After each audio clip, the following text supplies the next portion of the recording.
మందిలో ఇచ్చే దోసకాయని కరివేపాకులా పక్కకు తీసే నేను ఈరోజు దోసకాయతో పచ్చడి చేశాను. టేస్ట్ మాత్రం అదిరిపోయింది. మీరు కూడా పక్కా ట్రై చేయండి. లెట్స్ మేక్ దోసకాయ రోటి పచ్చడి వితౌట్ రోల్.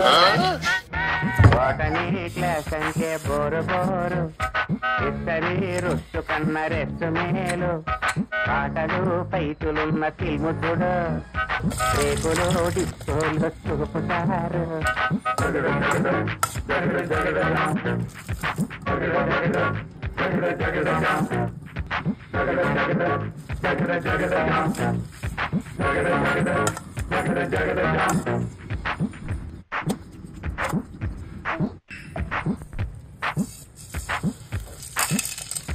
నువ్వెనే కోడి గుప్పు నవ్వెనే ఏడ్చినట్టు ఎవ్వరే పొప్పన బాబు కన్నెనే చూడనట్టు కన్నులే తేలద